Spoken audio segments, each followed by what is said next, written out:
Hi friends, எல்லோரும் எப்படி இருக்கீங்க? ஆக்சுவலாக நான் இன்றைக்கி வந்து மொச்சக்காய் குழம்பு பண்ண போகிறேன். மொச்சக்காய் குழம்பு இதுன்னு மொச்சக்காய் குழம்புலாம் இது தெரியாதா, இதை போய் வந்து போஸ்ட் பண்ணுறாங்கன்னு நினைக்காதீங்க. எஸ்பெஷலி பேச்சுலர்ஸ்க்கு. ஆக்சுவலாக என் ஹஸ்பண்டே எதுக்காக இதை எடுத்து வச்சுக்கிறேன், பின்னாடி அவர் சமைக்கிறதுக்கு யூஸ்ஃபுல்லாக இருக்கும். ஒவ்வொரு தடவையும் இல்லைன்னா எனக்கு கால் பண்ணுவார், இல்லை நான் வாய்ஸ் மெசேஜ் அனுப்புவேன். அதனால வந்து அது வீடியோவாக எடுத்துக்கிறேன் அப்படின்னு சொன்னாங்க. அதனால தான் நான் இது இன்றைக்கி சரி எல்லாம் எடுத்து வச்சுருக்கேன். இதுக்கு தேவையான இன்க்ரீடியன்ட்ஸ் ஃபஸ்ட்டு நான் சொல்லிடுறேன். கடுகு, ஜீரகம், வெந்தயம் இதெல்லாம் தாளிக்கிறதுக்கு.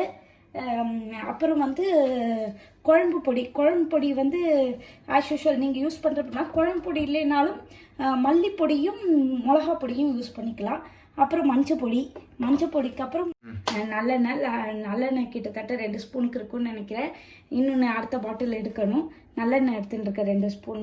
அதுக்கப்புறம் வந்து தேவையான அளவு மீன்ஸ் நான் வந்து ஒரு லெமன் சைஸ்க்கு புளியை வந்து கரைச்சி எடுத்து வச்சிட்ருக்கேன். உங்களுக்கு புளிப்பு கொஞ்சம் குறைச்சலாம் வேணும்னா கொஞ்சம் குறைச்சிக்கோங்க. ஏன்னா இதில் தக்காளி வந்து சேர்க்க போகிறோம். 2 தக்காளி கட் பண்ணி வச்சுருக்கேன். 3 கத்திரிக்காய் எடுத்து வச்சுட்டுருக்கேன். கத்திரிக்காய் போடலாம், இன்னும் முருங்கைக்காவும் வேணாலும் போட்டுக்கலாம். ஆக்சுவலாக நான் இப்போ சொல்கிற மொச்சக்காய் குழம்பு அப்படியே வந்து கடலை குழம்பு, நிலக்கடலை குழம்பு அதே தான். 4 மணி நேரம் ஊற வச்சு எடுத்து வச்சுட்டுருக்கேன்.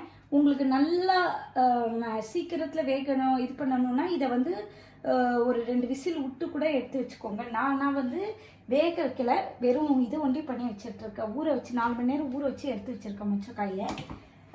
அப்புறம் வந்து வெங்காயம், சின்ன வெங்காயம் போட்டால் நல்லாயிருக்கும். ஆக்சுவலாக சின்ன வெங்காயம் வந்து இல்லை, அதனால் நான் வந்து பெரிய வெங்காயத்தை வந்து 2 சாப் பண்ணி வச்சுட்டுருக்கேன். ஒரு 10-15 பூண்டு வந்து உரிச்சு வச்சுட்ருக்கேன். கருவேப்பிலை வச்சுருக்கேன். இந்த இப்போ நம்ம எப்படி செய்யலாம்னு பார்க்கலாம். கடாயை வச்சுட்டு ஆன் பண்ணிவிட்டு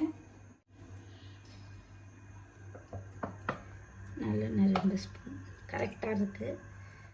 தாளிக்க ஒரு 1/4 ஸ்பூன் ஜீரகம். நான் மோஸ்ட்லி எல்லாத்துக்கும் ஜீரகம் சேர்ப்பேன், என்னென்னா டைஜஸ்ட் ஆகும் அப்படிங்கிறதுனால. ஏன்னா இப்போ இருக்கிறவங்களாம் நிறைய பார்த்திங்கன்னா ஜீரக தண்ணி இது அப்படி குடிப்பாங்க இல்லையா. நான் வந்து சாப்பாட்டில் வந்து ஜீரகம் வந்து சேர்ப்பேன். வெந்தயம் ஆஸ் யூஷுவல் புளிக்குழம்பு மாதிரி தான், ஆனால் இதுக்கு வெங்காயம் தக்காளி இன்னும் கொஞ்சம் நிறையா போட்டுருந்தா நல்லாயிருக்கும். 1/4 ஸ்பூன் வெந்தயம் போட்டுருக்கேன். கடுகு ஒரு 1/2 ஸ்பூன். கடுகு வெடிச்சிருச்சு. அதுக்கப்புறம் நம்ம பூண்டு போட்டுக்கிறேன்.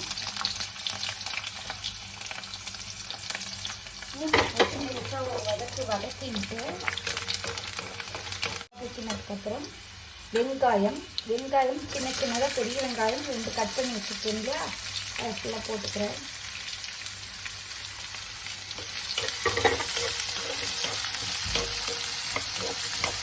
என்னடா இப்போ கருவேப்பிலை போடலன்னு நினைக்காதீங்க. நான் மோஸ்ட்லி என்ன செய்வேன்னா சில நேரம் போட்டுருங்க, வதக்கும் போது மோஸ்ட்லி போட மாட்டேன்.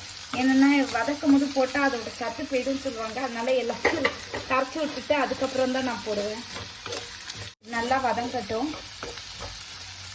சைடில் என்ன செஞ்சேன்னா கொஞ்சம் தண்ணி வச்சுட்டு அந்த மொச்சக்காயை வந்து வேக விட ஆரம்பிச்சிட்டேன். சரி இது வதங்கிறதுக்குள்ளே அது வெந்துட்டு இருக்க ஆரம்பிக்கட்டும் அப்படின்னு.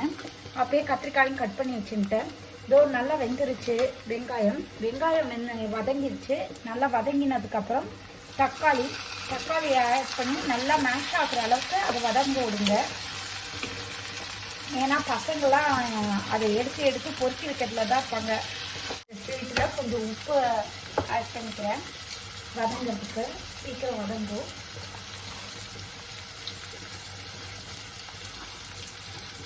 வதங்கட்டும். நடுவில் நான் வந்து தக்காளி வதங்கிட்டு இருக்கு. 2 ஸ்பூன் தேங்காய் எடுத்து வச்சுருக்கேன்.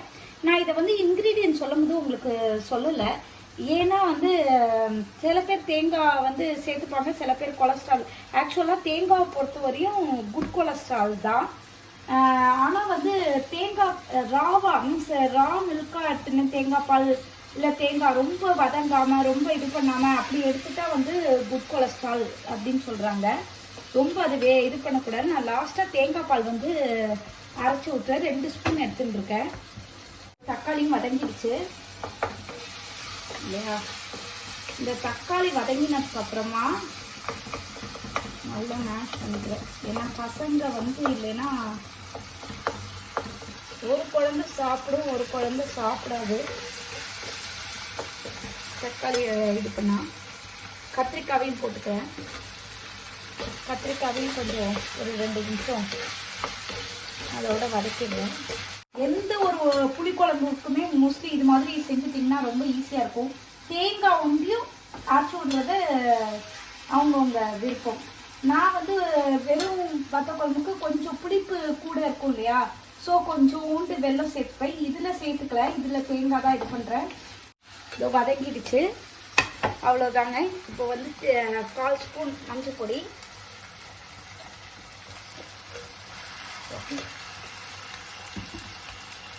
அப்புறம் ஆல்ரெடி சொல்லியிருந்தேன் உங்களுக்கு வந்து குழம்பு பொடி அப்படின்னு ஒன்று செப்பரேட்டாக இல்லை அப்படின்னா நீங்கள் மல்லிப்பொடியும் மிளகா பொடியும் எடுத்துக்கோங்க. நான் வந்து தனி மிளகா குழம்பு பொடி வச்சுருக்கனால நான் இதே வந்து ஒரு 3 ஸ்பூன், ஆக்சுவலாக ரொம்ப காரம் இருக்காது, அதனால் நான் இதை 3 ஸ்பூன் சேர்த்துப்பேன். அப்படி இல்லைன்னா உங்களுக்கு வந்து மல்லிப்பொடியை டபுள் மடங்காக எடுத்துட்டு மிளகா பொடி 1 மடங்காக எடுத்துட்டு நீங்கள் இது பண்ணுங்கள். இப்போ 3 ஸ்பூன் போடுறீங்கன்னா 2 ஸ்பூன் மல்லிப்பொடி போட்டுக்கோங்க, 1 ஸ்பூன் மிளகா பொடி போட்டுக்கோங்க. உங்களுடைய காரம் உங்களுடைய இதுக்கு ஏற்ற மாதிரி எடுத்துக்கோங்க. நான் எங்கள் வீட்டு சாம்பார் பொடியில் அவ்வளோ காரம் இருக்காது. 3 ஸ்பூன் வந்து இந்த குழம்பு பொடியை போட்டுக்கிறேன்.